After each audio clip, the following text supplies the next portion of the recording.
प्रज्ञा पुस्तक अध्याय 1 जीवनर पथ न्यायपरायणता।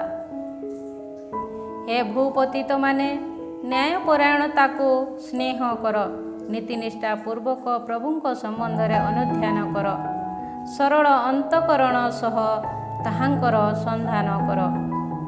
कारण जे माने ताहांकु परीक्षा करंती नहीं से माने तांकर संधान पांती। जे माने तांकु अविश्वास करंती नहीं से मानक निकटरे से निजको प्रकाश करंती। भ्रष्ट आलोचना मनुष्य को ईश्वरंक समीपरू दूरेई रखे और ताहांकर शक्ति जेतेबेले परीक्षित हुए तेबे ताहा मूढ़ मानंकु दोषारोप करे। प्रवंचनात्मक आत्मा मध्यरे प्रज्ञा प्रवेश करिब नाही, किंबा पापर दासरे परिणत शरीर रे वास करिब नाही।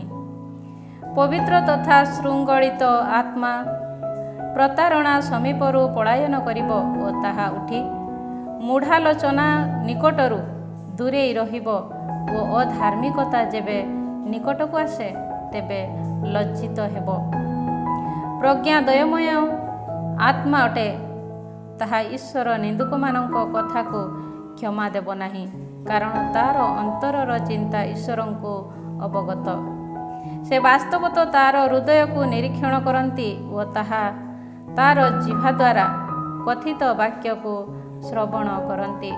कारण प्रभुंक आत्मा द्वारा विश्व परिपूर्ण अटे एवं जहाँ समस्त वस्तु को धरी रखे कथित वचन ताहा को अवगत।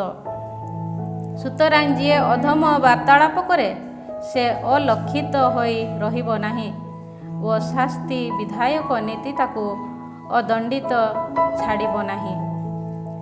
अधर्मी व्यक्ति संबंध रे प्रभुंक विषदरे आलोचना कराहेब और तार कथा सबु प्रभुंक सन्निधान रे विवृत कराहेब और तार अपराध गुड़िकरे से दंडित हेब। ईर्षान्वित कर्ण समस्त विषय श्रवण करे, अभियोगर गुणुगुणु शब्द मध्य ताहार श्रुतिगोचर न होई रहे नाही। सुतरां निष्प्रयोजनीय अभियोगरु निवृत्त हुओ। मिथ्यापवादरु तुमर जिह्वा को निवृत्त कर, कारण कौनसी गोपनीय कथा अदंडित होई रहिब नाही और एक मिथ्यावादी जिह्वा आत्मार विनाश घटाए। जीवनर भ्रम द्वारा मृत्यु को आमंत्रण कर नाही, किंबा तुम हस्तकृत कर्म जोगु विनाश घटाओ नाही। कारण ईश्वर मृत्यु को सृष्टि करि नाहांती और जीवित मानक मृत्यु रे से आनंद प्रकाश करंती नाही। अस्तित्व रे रहिबा पई से समस्त वस्तु सृजन करिछंती। समस्त सांसारिक सृष्ट वस्तु स्वास्थ्यपूर्ण अटंती। से मानक ठारे कौनसी विनाशक विष देखा जाए नाही और पृथ्वी उपरे पाताल कर्तृत्व विस्तार करे नाही। न्यायपरायणता आमर अटे, अधर्मी मानक चिंताधारा। किंतु अधर्मी लोके सेमानक कथा तथा कार्य द्वारा मृत्यु को आमंत्रण कले ताहाकु निजर मित्र रूपे विवेचना करी सेमाने ताहा प्रति आकांक्षित हेले। सेमाने ताहा सहित व्यवस्था विधान सालिश कले, कारण सेमाने ताहार दलभुक्त हेबा पई उपयुक्त अटंती। अध्याय 2 भ्रांत विवेचना पूर्वक सेमाने आत्मवत कहिले आम जीवन क्षणस्थायी तथा दुखपूर्ण अटे। निज शेष दशार सम्मुखीन हेउथिबा व्यक्ति पई कौनसी निराकरण नाही। केही केबे पाताळरू फेरी आसीथिबा विषय जणा जाए नाही।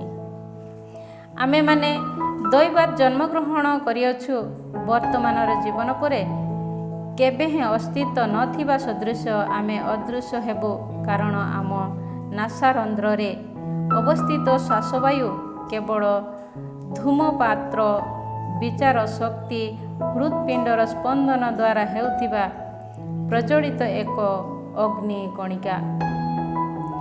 ताहा निर्वापित हेला परे शरीर भस्मरे परिणत हेब और शून्य वायु अदृश्य आत्मा विलीन हेब। कालक्रमे आमर नाम विस्मृत हेब, पुणी केही केबे ଆମ କାର୍ଯ୍ୟକଳାପକୁ ସ୍ମରଣ କରିବ ନାହିଁ। ଆମ ଜୀବନ ମେଘଖଣ୍ଡ ସଦୃଶ ଅଦୃଶ୍ୟ ହେବ ଓ କୁଝଟିକା ତୁଲ୍ୟ ବିକ୍ଷିପ୍ତ ହେବ। ତାହା ସୂର୍ଯ୍ୟ କିରଣ ଦ୍ୱାରା ବିତାଡ଼ିତ ଓ ତାହାର ଉତ୍ତାପ ଦ୍ୱାରା ନିଶ୍ଚିହ୍ନ ହେବ। କାରଣ ଆମ ପାଇଁ ନିରୂପିତ ସମୟ ଛାୟା ସଦୃଶ ଅତିକ୍ରାନ୍ତ ହେବ। ମୃତ୍ୟୁ କବଳରୁ ଆମର କୌଣସି ପ୍ରକାର ପ୍ରତ୍ୟାବର୍ତ୍ତନ ନାହିଁ, କାରଣ ତାହା ମୁଦ୍ରାଙ୍କିତ, ପୁଣି କେହି କେବେ ଫେରି ଆସେ ନାହିଁ। ସୁତରାଂ ଆସ, ବର୍ତ୍ତମାନ ଉପସ୍ଥିତ ଥିବା ଉତ୍ତମ ବସ୍ତୁକୁ ଉପଭୋଗ କରିବା। ଯୌବନ କାଳର ଉତ୍ସାହ ସହ ସମସ୍ତ ସୃଷ୍ଟ ବସ୍ତୁକୁ ଉପଭୋଗ କରିବା। ତୃପ୍ତ ହେବା ପର୍ଯ୍ୟନ୍ତ ଉତ୍ତମ ଦ୍ରାକ୍ଷାରସ ତଥା ସୁଗନ୍ଧ ଦ୍ରବ୍ୟ ବ୍ୟବହାର କରିବା। ବସନ୍ତ କାଳରେ କୌଣସି ପୁଷ୍ପକୁ ତ୍ୟାଗ କରିବା ନାହିଁ। ଗୋଲାପ ପୁଷ୍ପ ଶୁଷ୍କ ହେବା ପୂର୍ବରୁ ତଦ୍ୱାରା ଆମକୁ ମୁକୁଟ ମଣ୍ଡିତ କରିବା। ଆମର ଭୋଜନ ପାନ ଉତ୍ସବରେ ଭାଗ ନେବା ପାଇଁ କେହି ବିଫଳ ନ ହେଉ। ଆମୋଦ ପ୍ରମୋଦର ଚିହ୍ନ ଆମେ ସର୍ବତ୍ର ଛାଡ଼ିଦେବା, କାରଣ ଏହା ହିଁ ଆମର ଅଂଶ, ଏହା ହିଁ ଆମର ଦଶା। ନୀତିନିଷ୍ଠ ନିର୍ଦ୍ଧନ ବ୍ୟକ୍ତିକୁ ଆମେ ଉତ୍ପୀଡ଼ନ କରିବା, ବିଧବାକୁ ଛାଡ଼ିଦେବା ନାହିଁ କିମ୍ବା ବୃଦ୍ଧ ବ୍ୟକ୍ତିମାନଙ୍କର ଧୂସର କେଶ ପ୍ରତି ଶ୍ରଦ୍ଧା ଜଣାଇବା ନାହିଁ। ବରଂ ଆମ ଶକ୍ତି ଆମ ଅଧିକାରର ମାନଦଣ୍ଡ ହେଉ, କାରଣ ଯାହା ଦୁର୍ବଳ ତାହା ନିଷ୍ପ୍ରୟୋଜନୀୟ ସଦୃଶ ପ୍ରମାଣିତ ହୁଏ। ଛକି ବସି ଆମେ ନୀତିନିଷ୍ଠ ବ୍ୟକ୍ତିକୁ ଆକ୍ରମଣ କରିବା, କାରଣ ସେ ଆମମାନଙ୍କୁ ବିରକ୍ତି ଦିଏ ଓ ଆମ କାର୍ଯ୍ୟଧାରାକୁ ବିରୋଧ କରେ। ବିଧାନ ବିରୁଦ୍ଧରେ ଆମ କୃତ ପାପ ଯୋଗୁଁ ସେ ଆମକୁ ଭର୍ତ୍ସନା କରେ ଓ ଆମ ଦ୍ୱାରା ପ୍ରାପ୍ତ ଶିକ୍ଷା ବିରୁଦ୍ଧରେ କୃତ ପାପ ଯୋଗୁଁ ସେ ଆମମାନଙ୍କୁ ଦୋଷୀ ସାବ୍ୟସ୍ତ କରେ। ଈଶ୍ୱରଙ୍କ ସମ୍ବନ୍ଧୀୟ ଜ୍ଞାନ ସମ୍ପନ୍ନ ଜଣେ ବ୍ୟକ୍ତି ସଦୃଶ ସେ ଦାବି କରେ ଓ ନିଜକୁ ପ୍ରଭୁ ପୁତ୍ର ରୂପେ ବିଜ୍ଞାପିତ କରେ। ଆମ ଚିନ୍ତାଧାରାକୁ ସେ ଦୋଷଯୁକ୍ତ କରେ। ତାର ଦର୍ଶନ ମଧ୍ୟ ଆମ ନିମନ୍ତେ ଦୁର୍ବହ। ତାର ଜୀବନଧାରା ଇତର ବ୍ୟକ୍ତିମାନଙ୍କ ତୁଳନାରେ ଅସମ ଓ ତାର ମାର୍ଗ ବିଚିତ୍ର। ସେ ଆମକୁ ଅଧମ ବ୍ୟକ୍ତି ରୂପେ ବିବେଚନା କରେ ଓ ଆମ ପଥକୁ ଅଶୁଦ୍ଧ ମନେ କରି ସେ ସେଥିରୁ ବିମୁଖ ହୁଏ। ନୀତିନିଷ୍ଠ ବ୍ୟକ୍ତିର ଅନ୍ତିମ ଦଶା ଯେ ସୌଭାଗ୍ୟମୟ, ଏହିପରି ସେ ଘୋଷଣା କରେ ଓ ଈଶ୍ୱର ଯେ ତାର ପିତା ଅଟନ୍ତି, ଏହିପରି କହି ସେ ଗର୍ବ ଅନୁଭବ କରେ। ଯାହା ସେ କହେ ତାହା ସତ୍ୟ କି ନୁହେଁ, ଆମେ ଏହା ପରୀକ୍ଷା କରିବା। ଜୀବନର ଶେଷ କାଳରେ ତା ପ୍ରତି କ'ଣ ଘଟିବ, ଆମେ ଏହା ନିରୀକ୍ଷଣ କରିବା। ନୀତିନିଷ୍ଠ ବ୍ୟକ୍ତି ଯଦି ଈଶ୍ୱର ପୁତ୍ର ଅଟେ, ତେବେ ସେ ତାର ସହାୟକ ହେବେ ଓ ତାର ଶତ୍ରୁ ହସ୍ତରୁ ତାକୁ ମୁକ୍ତ କରିବେ। ଆମେ ଯେପରି ତାର ଶାନ୍ତ ସ୍ୱଭାବ ସମ୍ବନ୍ଧରେ ଜାଣିପାରିବୁ, ସେଥିପାଇଁ ଅପମାନ ତଥା ଉତ୍ପୀଡ଼ନ ପୂର୍ବକ ଆମେ ତାକୁ ପରୀକ୍ଷା କରିବା ଓ ତାର ଧୈର୍ଯ୍ୟଶୀଳତାକୁ ପରୀକ୍ଷା କରିବା। ଆମେ ତାକୁ ଅପମାନଜନକ ମୃତ୍ୟୁଦଣ୍ଡରେ ଦଣ୍ଡିତ କରିବା, କାରଣ ଯାହା ସେ କହିଛନ୍ତି ତାହା ଯଦି ସତ୍ୟ, ତେବେ ସେ ରକ୍ଷାପ୍ରାପ୍ତ ହେବ। ଅଧାର୍ମିକମାନଙ୍କର ଗୁରୁତର ଭ୍ରମ। ସେମାନେ ଏହିଭଳି ଭାବେ ଆଲୋଚନା କଲେ, କିନ୍ତୁ ସେମାନେ ଭ୍ରମପୂର୍ଣ୍ଣ ହୋଇଛନ୍ତି।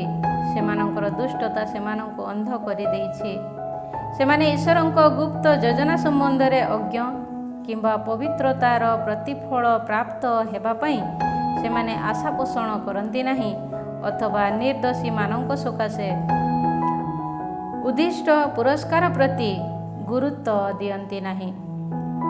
କାରଣ ମନୁଷ୍ୟ ଯେପରି ଅକଳୁଷିତ ହୋଇ ରହେ, ସେଥିସକାଶେ ଈଶ୍ୱର ତାଙ୍କୁ ସୃଷ୍ଟି କରିଛନ୍ତି ଓ ତାଙ୍କ ଅନନ୍ତତାର ସାଦୃଶ୍ୟରେ ତାକୁ ସୃଜନ କରିଛନ୍ତି। କିନ୍ତୁ ପିଶାଚର ଈର୍ଷା ଯୋଗୁଁ ସଂସାରରେ ମୃତ୍ୟୁ ପ୍ରବେଶ କଲା ଓ ଯେଉଁମାନେ ତାହାର ଦଳଭୁକ୍ତ, ସେମାନେ ତାହା ଅନୁଭବ କରନ୍ତି। ଅଧ୍ୟାୟ 3 ଧାର୍ମିକ ଓ ଅଧାର୍ମିକଙ୍କ ପାଇଁ ଉଦ୍ଦିଷ୍ଟ ପ୍ରତିଫଳ ସମୂହର ତୁଳନା। କିନ୍ତୁ ନୀତିନିଷ୍ଠମାନଙ୍କ ଆତ୍ମା ଈଶ୍ୱରଙ୍କ ହସ୍ତରେ ସମର୍ପିତ, ସେମାନଙ୍କୁ କୌଣସି ଯନ୍ତ୍ରଣା ସ୍ପର୍ଶ କରିବ ନାହିଁ। ମୂଢ଼ମାନେ ମନେ କରନ୍ତି ଯେ ସେମାନେ ମୃତ୍ୟୁବରଣ କରିଛନ୍ତି, ବିବେଚନା କରନ୍ତି ଯେ ସେମାନେ ଦୁର୍ଦ୍ଦଶା ମଧ୍ୟରେ ଅନ୍ତର୍ଧାନ ହୋଇଛନ୍ତି। ଆମ ମଧ୍ୟରୁ ସେମାନଙ୍କ ପ୍ରୟୋଜନ ସେମାନଙ୍କ ବିନାଶ ସଦୃଶ ପରିଗଣିତ ହେଲା, କିନ୍ତୁ ସେମାନେ ଶାନ୍ତି ଭୋଗ କରନ୍ତି। କାରଣ ଯଦିଓ ମାନବ ଜାତିର ଦୃଷ୍ଟିରେ ସେମାନେ ଶାସ୍ତି ପ୍ରାପ୍ତ ହୋଇଛନ୍ତି, ତଥାପି ସେମାନେ ଅମରତ୍ୱର ପ୍ରତ୍ୟାଶାରେ ପରିପୂର୍ଣ୍ଣ ଥିଲେ। ସେମାନେ କିଞ୍ଚିତ ଶୃଙ୍ଖଳା ପ୍ରାପ୍ତ ହୋଇଥିଲେ, କିନ୍ତୁ ସେମାନେ ମହତ୍ କୁଶଳ ଭୋଗ କରିବେ, କାରଣ ଈଶ୍ୱର ସେମାନଙ୍କୁ ପରୀକ୍ଷା କଲେ ଓ ହୃଦୟଙ୍ଗମ କଲେ ଯେ ସେମାନେ ଯୋଗ୍ୟ। ଅଗ୍ନିକୁଣ୍ଡରେ ସଂଶୋଧିତ ହେଉଥିବା ସ୍ୱର୍ଣ୍ଣ ସଦୃଶ ସେ ସେମାନଙ୍କୁ ପରୀକ୍ଷା କଲେ ଓ ନୈବେଦ୍ୟ ରୂପେ ଉତ୍ସର୍ଗିତ ହେଉଥିବା ହୋମବଳି ସଦୃଶ ସେ ସେମାନଙ୍କୁ ଗ୍ରହଣ କଲେ। ତାଙ୍କର ପରିଦର୍ଶନ ଦିବସରେ ସେମାନେ ପ୍ରଦୀପ୍ୟମାନ ହେବେ ଓ ଦଗ୍ଧୀଭୂତ ହେଉଥିବା ଛଣରୁ ଅଗ୍ନି କଣିକା ଯେପରି ଉଠିଯାଏ, ସେହିପରି ସେମାନେ ବିଜୟୀ ହେବେ। ସେମାନେ ଜନତା ଉପରେ କର୍ତ୍ତୃତ୍ୱ ବିସ୍ତାର କରିବେ, ଜାତି ସକଳ ଉପରେ ରାଜୁତି କରିବେ। ପ୍ରଭୁ ସେମାନଙ୍କ ଉପରେ ଚିରକାଳ ବ୍ୟାପୀ ରାଜତ୍ୱ କରିବ। ଯିଏ ତାହାଙ୍କଠାରେ ଆସ୍ଥା ସ୍ଥାପନ କରେ ସେ ସତ୍ୟ ଲାଭ କରିବ ଓ ଯେ ବିଶ୍ୱାସୀ ସେ ତାହାଙ୍କ ସହ ସ୍ନେହରେ ବାସ କରିବ। କାରଣ ଅନୁଗ୍ରହ ତଥା କରୁଣା ତାହାଙ୍କର ମନୋନୀତମାନଙ୍କ ଉପରେ ଥାଏ। ସେ ନିଜର ସନ୍ଥଜନଙ୍କୁ ପ୍ରତିପାଳନ କରନ୍ତି। କିନ୍ତୁ ନୀତିନିଷ୍ଠ ବ୍ୟକ୍ତିକୁ ଅବହେଳା କରିଥିବା ଓ ପ୍ରଭୁଙ୍କୁ ପରିତ୍ୟାଗ କରିଥିବା ଯୋଗୁଁ ଅଧାର୍ମିକମାନେ ନିଜ ଚିନ୍ତାଧାରା ଅନୁରୂପ ଶାସ୍ତି ପ୍ରାପ୍ତ ହେବେ। କାରଣ ଯେଉଁମାନେ ପ୍ରଜ୍ଞା ତଥା ଶିକ୍ଷା ଅବମାନନା କରନ୍ତି ସେମାନେ ଘୃଣ୍ୟ ଯୋଗ୍ୟ, ସେମାନଙ୍କ ପ୍ରତ୍ୟାଶା ନିରର୍ଥକ, ସେମାନଙ୍କ ପରିଶ୍ରମ ନିଷ୍ଫଳ ଓ ସେମାନଙ୍କ କର୍ମ ସକଳ ନିଷ୍ପ୍ରୟୋଜନୀୟ। ସେମାନଙ୍କ ପତ୍ନୀଗଣ ବୁଦ୍ଧିହୀନା ଓ ସେମାନଙ୍କ ସନ୍ତାନଗଣ ଦୁଷ୍ଟ। ସେମାନଙ୍କ ବଂଶଧରମାନେ ଅଭିଶପ୍ତ, ଯେଉଁ ବନ୍ଧ୍ୟା ନିଷ୍କଳଙ୍କିନୀ ଓ ପାପ ଜନିତ ସମଙ୍ଗରେ ଲିପ୍ତ ହୋଇନାହିଁ, ସେ ଧନ୍ୟା। ଈଶ୍ୱର ଯେତେବେଳେ ଆତ୍ମାମାନଙ୍କର ବିଚାର କରିବେ, ସେତେବେଳେ ସେ ପୁରସ୍କୃତି ହେବେ। ଯେଉଁ ପଞ୍ଚୁକି ନିୟମ ବିରୁଦ୍ଧ କୌଣସି କାର୍ଯ୍ୟ କରିନାହିଁ ଓ ପ୍ରଭୁଙ୍କ ବିରୁଦ୍ଧରେ କୌଣସି ଦୁଷ୍କର୍ମ ଯୋଜନା କରିନାହିଁ, ସେ ଧନ୍ୟ। କାରଣ ତାର ବିଶ୍ୱସ୍ତତା ପାଇଁ ସମୁଚିତ ଅନୁଗ୍ରହ ତାକୁ ପ୍ରଦତ୍ତ ହେବ ଓ ପ୍ରଭୁଙ୍କ ଆଳୟରେ ସେ ଆନନ୍ଦଦାୟକ ସ୍ଥାନ ଲାଭ କରିବ। ଉତ୍ତମ କର୍ମାବଳୀରେ ପ୍ରତିଫଳ ଉତ୍କୃଷ୍ଟ ଓ ବିବେକ ଶକ୍ତିର ମୂଳ ଜୀର୍ଣ୍ଣ ଶୀର୍ଣ୍ଣ ହୁଏ ନାହିଁ।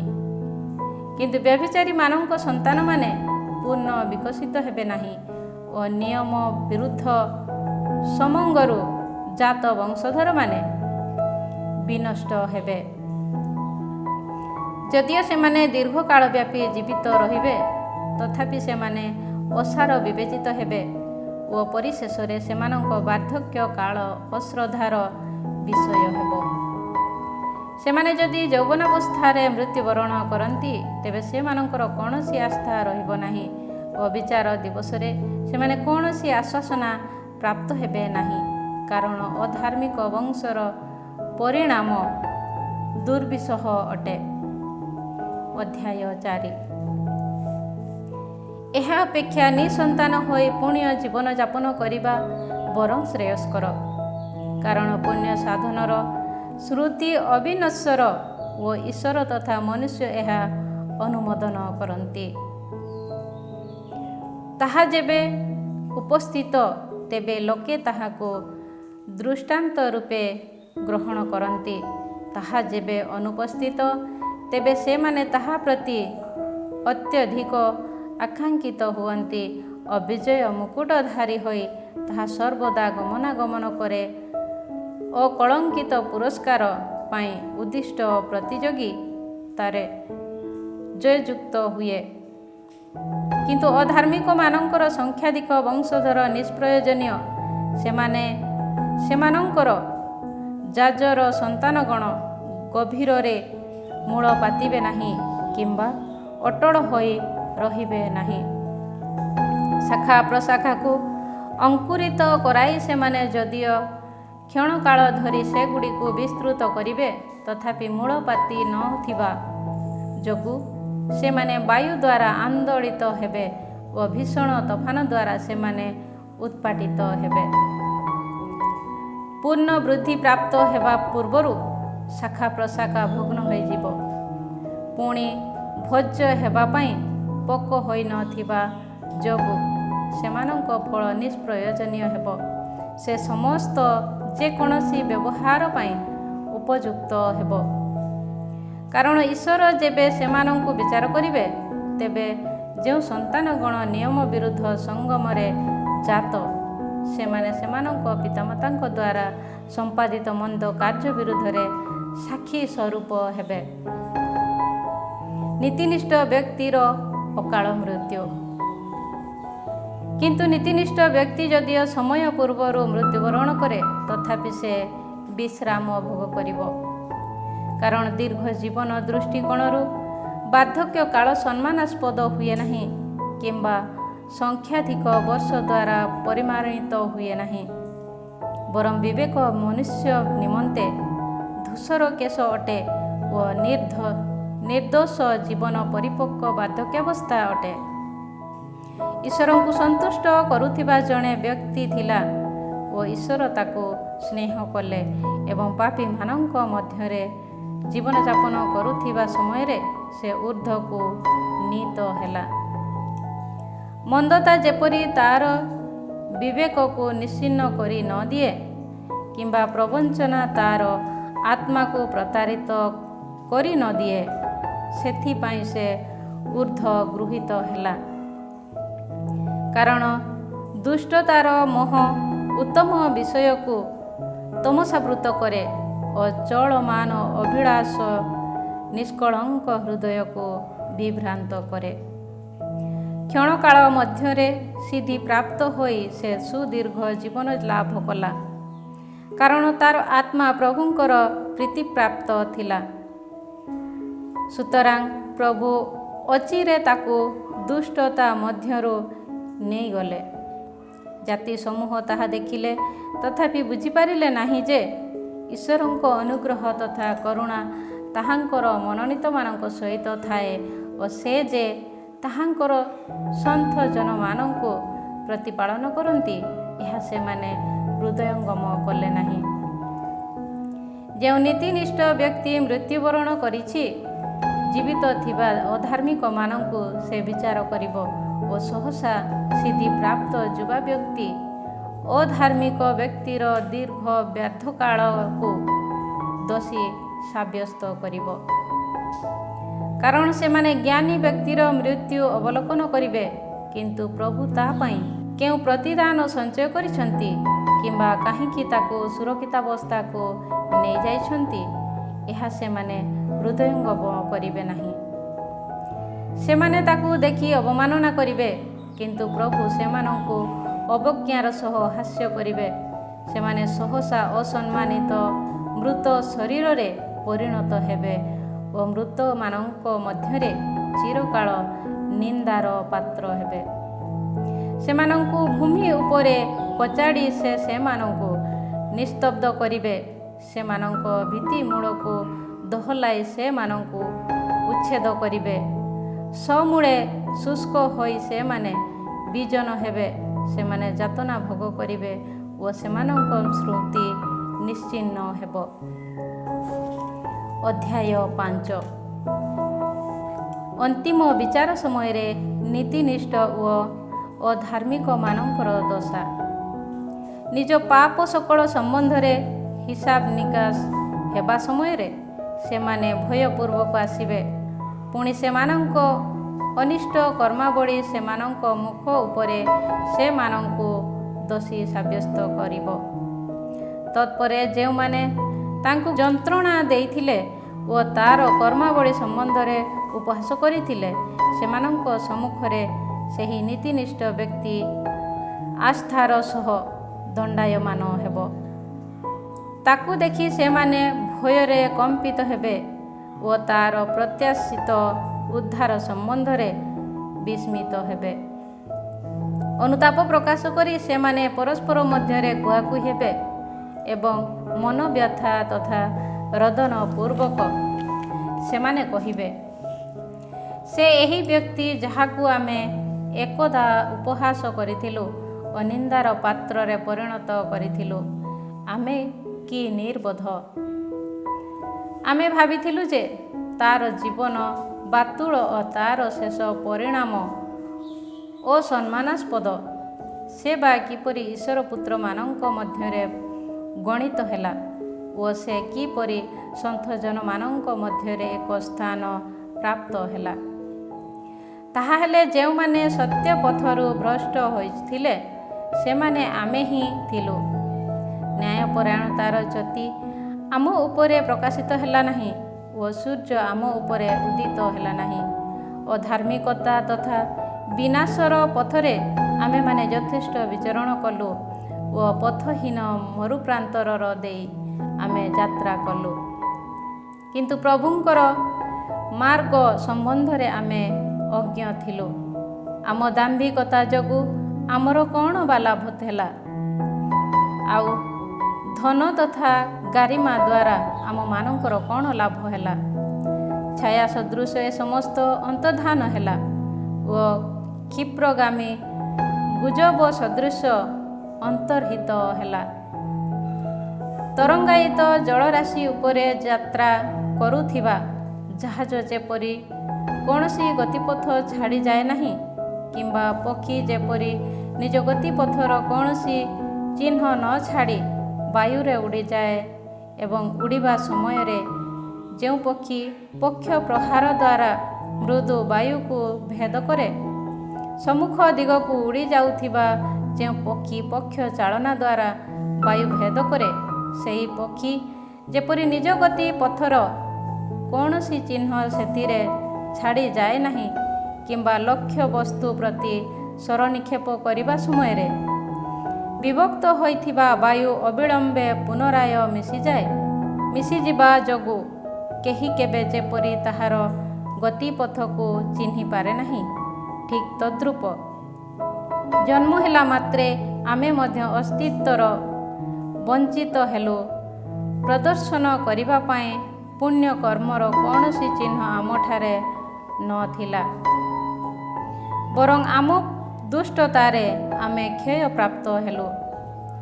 କାରଣ ଅଧର୍ମୀ ବ୍ୟକ୍ତିର ପ୍ରତ୍ୟାଶା ବାୟୁରେ ସମ୍ବହିତ ହେଉଥିବା ଅଗାଡ଼ି ସଦୃଶ ଓ ତୋଫାନ ଦ୍ୱାରା ପ୍ରବାହିତ ମୃଦୁ ତୁଷାର ବିନ୍ଦୁ ତୁଲ୍ୟ। ବାୟୁ ସମ୍ମୁଖରେ ତାହା ଧୂମ ସଦୃଶ ବିକ୍ଷିପ୍ତ ହୁଏ ଏବଂ କେବଳ ଗୋଟିଏ ଦିନ ପାଇଁ ରହିଥିବା ଅତିଥିର ସ୍ମୃତି ସଦୃଶ ତାହା ଅନ୍ତର୍ଧାନ ହୁଏ। କିନ୍ତୁ ନୀତିନିଷ୍ଠ ବ୍ୟକ୍ତିଗଣ ଚିରକାଳ ବ୍ୟାପୀ ଜୀବିତ ହୋଇ ରହିବେ। ସେମାନଙ୍କର ପୁରସ୍କାର ପ୍ରଭୁଙ୍କ ନିକଟରେ ଅଛି। ପରାତ୍ପର ସେମାନଙ୍କର ପ୍ରତିପାଳନ କରନ୍ତି। ସୁତରାଂ ସେମାନେ ପ୍ରଭୁଙ୍କ ହସ୍ତରୁ ଏକ ଗୌରବମୟ ମୁକୁଟ, ଏକ ସୁନ୍ଦର ମୁକୁଟ ଗ୍ରହଣ କରିବେ। କାରଣ ତାହାଙ୍କ ଦକ୍ଷିଣ ହସ୍ତ ଦ୍ୱାରା ସେ ସେମାନଙ୍କୁ ଆବୃତ କରିବେ, ତାହାଙ୍କ ବାହୁ ଦ୍ୱାରା ସେ ସେମାନଙ୍କୁ ଘୋଡ଼ାଇ ପକାଇବେ। ସାଞ୍ଜୁ ସ୍ୱରୂପେ ପ୍ରଭୁ ଉତ୍ସାହ ପରିଧାନ କରିବେ ଓ ତାହାଙ୍କ ଶତ୍ରୁମାନଙ୍କୁ ତଡ଼ି ଦେବା ପାଇଁ ସେ ନିଜ ସୃଷ୍ଟ ମସ୍ତକ ସମସ୍ତ ପ୍ରାଣୀକୁ ଶସ୍ତ୍ର ଧାରଣ କରାଇବେ। ନ୍ୟାୟପରାୟଣତାକୁ ଉରୁଣାସ୍ତ୍ର ସଦୃଶ ଓ ନିରପେକ୍ଷ ନ୍ୟାୟପରାୟଣତାକୁ ଶିରଣାସ୍ତ୍ର ସଦୃଶ ସେ ପରିଧାନ କରିବେ।